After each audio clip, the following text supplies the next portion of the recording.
श्री साई समर्थ ज्ञान स्वरूप थे, यानी वो मूर्तिमंत ज्ञानी थे। यूँ तो भगवंत ने बाबा को यूँ तो भक्तों ने बाबा को कभी पढ़ते लिखते देखा नहीं था। फिर भी छांदोग्य उपनिषद की श्रुति वचनों अनुसार वह सर्वज्ञ थे। गीता, वेद, पुराण, उपनिषद तथा कुरान और बाइबल के वचनों द्वारा उपदेश वो भक्तों को किया करते थे। अपने एक भक्त नाना साहेब चांदोरकर को उन्होंने गीता का ज्ञान दिया, तो अपने एक मुस्लिम भक्त अब्दुल को कुरान का पाठ वह पढ़ाते थे। बाबा के मुख से निकली हुई वाणी ब्रह्मलिखित होती थी। उसकी प्रचिति कभी तुरंत या कभी देर से, लेकिन आए बिगड़ रहती नहीं थी। बाबा ज़्यादातर सांकेतिक भाषा में बोलते थे। सुबह शाम बाबा द्वारका माई में अपने भक्तों से वार्तालाप करते थे। भक्तों के मन में क्या दुविधा है, यह उसने न कहते हुए भी जान के उसका पूर्णतः निवारण कर उसका मानसिक समाधान वो करते थे। बाबा से मुख से निकली हुई वाणी उपस्थित लोगों में से किसी एक की तरफ शिक्षा के उद्देश्य से निकली हुई होती थी।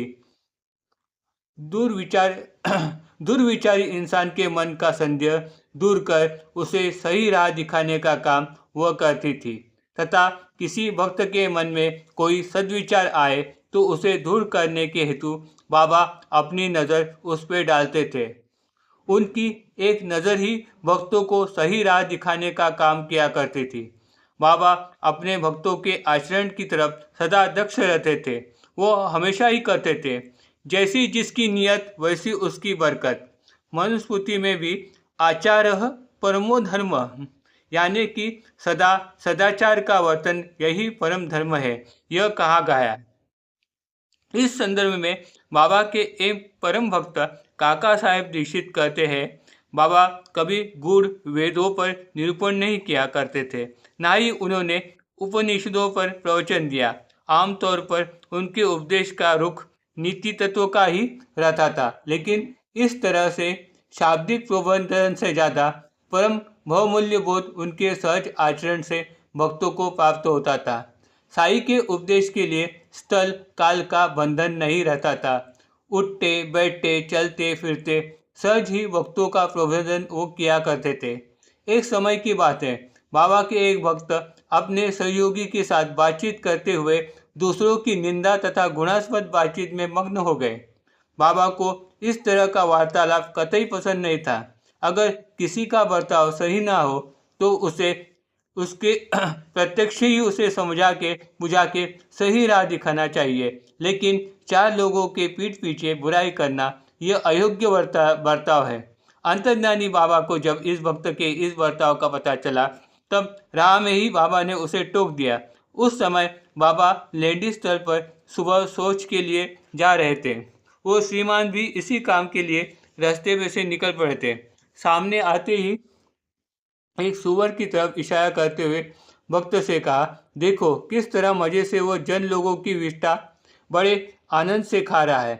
इसी तरह जो व्यक्ति अपने ही सगे संबंधी की बुराई अपने मुख से करे, ऐसे दुराचारी व्यक्ति का भला मैं कैसे कर सकता हूँ। वह भक्त शर्मिंदा हो गया और अपने इस बर्ताव का उसे पछतावा हो गया।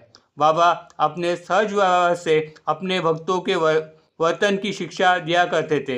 एक भर दोपहर के समय बाबा को क्या सूझी पता नहीं, अचानक वो अपने स्त्री भक्त राधा कृष्णबाई के घर के बाहर आ खड़े हुए और एक मजदूर से उन्होंने सीढ़ी मंगवा ली और देखते ही देखते सीढ़ी से घर के छत पर चढ़ गए और उसे लान कर वो वापस सीढ़ी से घर के दूसरे कोने से नीचे उतर गए। उस समय वो स्त्री भक्त बहुत बीमार थी। यह क्रिया द्वारा उन्होंने उसकी ज्वर का हरण कर लिया, ऐसे लोग कहते हैं। जैसे ही बाबा ने धरातल पर पाँव रखे, तब काम के लिए सहायता करने वाले